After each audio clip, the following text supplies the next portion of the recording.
The nonprofit sector is kind of poorly understood by the general public, leading to mass confusion about how nonprofits work, how they are started, how they generate revenue, and their overall role in society. So in this video, I thought it would be fun to share some facts and statistics that people new to the nonprofit world or just starting out in the nonprofit world might find surprising. And I love being a nerd and poring over interesting data, so I definitely enjoyed myself making this video. If we haven't met before, I'm Amber Melanie Smith. I am a nonprofit founder and executive director, and I also make these videos here on YouTube to help other people starting nonprofits or create a social impact in some other way. Definitely check out my website for resources on starting a nonprofit. That's foundertofulltime.com. Subscribe to my newsletter for changemakers, and of course, subscribe to my channel for more videos all about these topics. If you are starting a nonprofit, working for a nonprofit, or serving on the board of directors for a nonprofit organization, you might be wondering, what does all the statistics and the data that I'm about to share have to do with your organization? Well, here is my perspective and answer to that. As nonprofit leaders, we've got to stay on top of the trends. We've got to understand the data, what's coming down the line. That way we can see what challenges and opportunities might be coming up for all nonprofits, including our own organizations. So here are, without further ado, 8 surprising nonprofit facts that I hope you find educational and useful in your own work. The first fact or piece of data I'm going to share has to do with the number of nonprofits that exist in the United States and around the world. I have done this exercise before where I've asked someone in my city how many nonprofits they think there are in the city. And I'll usually get some answer like, oh, maybe 100, a couple hundred or so. But I know that the truth is actually it's thousands of nonprofits in my city alone. And so across the United States, there are over 1.5 million nonprofit organizations. And worldwide, that comes out to over 10 million nonprofits and non-governmental organizations. Now keep in mind, this includes a variety of types of nonprofits. Most people, when they think of a nonprofit, they're thinking of your traditional public charity in the United States. That would be a 501c3 tax-exempt public charity.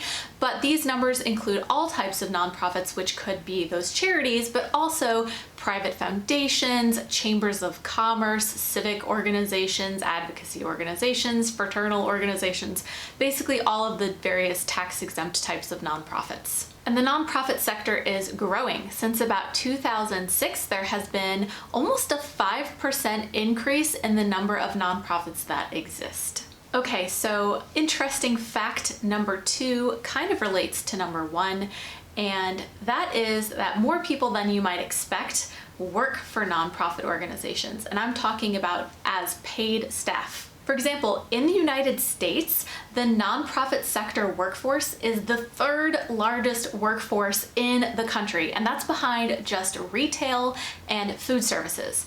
That's according to a 2020 study by the Johns Hopkins Center for Civil Society Studies. That's about 12.5 million paid employees, or about 1 in 10 people working, or adults working in the United States working for a nonprofit. So just think about that. 1 in 10 people you see around you work for a nonprofit organization as paid staff. The third surprising fact is that 7% of nonprofits are estimated to be closing as a result of the pandemic. And while some might be closing, some might have to take budget cuts. So a 2020 report by the independent sector estimated that about 1 million nonprofit employees might have lost or be losing their job related to some factor as part of the pandemic. That is really unfortunate, but it is better than previous predictions that stated that 20 to 40% of nonprofits might have to close their doors.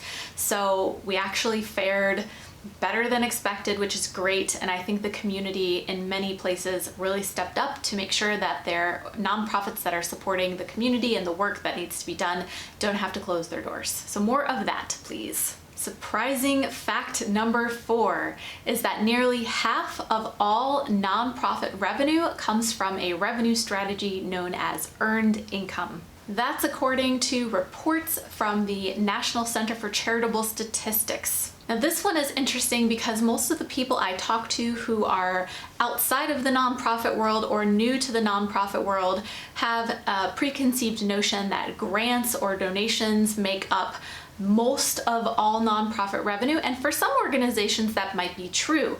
But this is interesting because it's talking about this earned income model. And if you're not familiar with it, earned income is things like fees for service, program fees, contracts to provide services.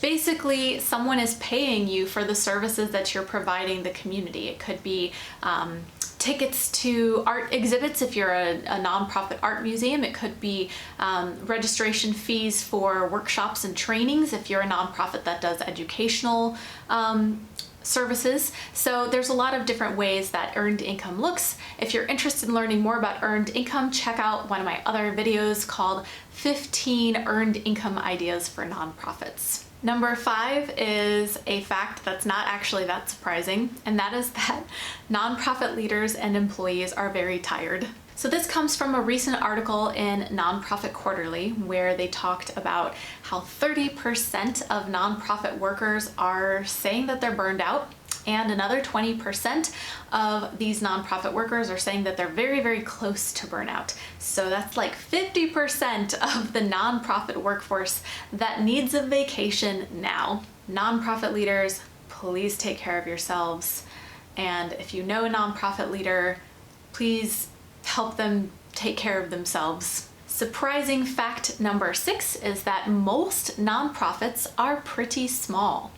I know we have this image in our heads of these giant or large nonprofit organizations, brand names like the Red Cross or the Girl Scouts or the Boys and Girls Clubs, and there are certainly very, very large organizations like that. However, according to the IRS, 75% of those public charities with 501c3 nonprofit tax exemption have annual budgets of less than $100,000. That is a very small nonprofit. It can sustain 1, maybe 2 staff, and that's even if they have staff at all. Organizations are constantly trying to make as big of an impact as possible with a shoestring budget. And on that note, fact number 7 is that a large number of nonprofits may not have enough money to survive very long. And the community's demand for nonprofit services tends to greatly outweigh the capacity of nonprofits to meet that demand.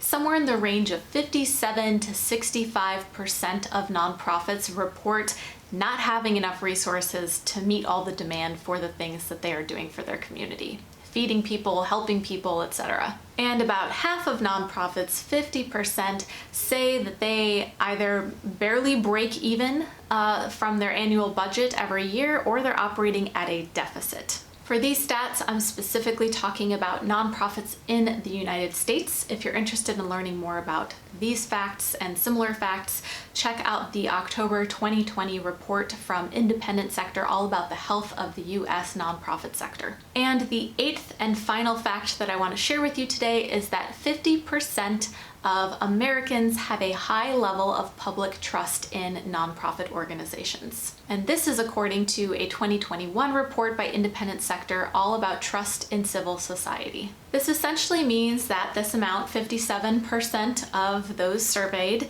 have faith in the nonprofit sector to operate for the greater good, to be making progress towards creating positive change, and are trustworthy, transparent, and accountable. But really wish this number were higher. So how, as we nonprofit folks, how can we increase public trust in nonprofits? There are a couple of ways. Be transparent about your impacts and finances as an organization, sharing the true costs of what it takes to achieve your mission as a nonprofit.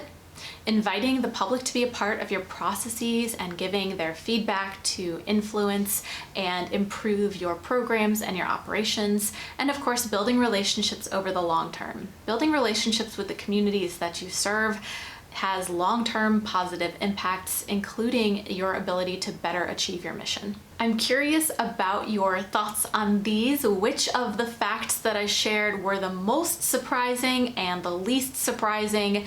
Do you know an interesting or surprising nonprofit fact that you'd like to share? Leave it in the comments below. As I said before, if you need some additional help on the process of starting a nonprofit or information about nonprofits, check out my website, foundertofulltime.com, for some resources, and definitely join my mailing list where I send out newsletters to help change makers with resources and funding opportunities and all that good stuff, at least monthly. I hope you liked this video, that you found it educational or at least fun or interesting. Don't forget to give it a like, to tell YouTube to share it with more people around YouTube, and subscribe to my channel for more content all about nonprofits, social impact, and more.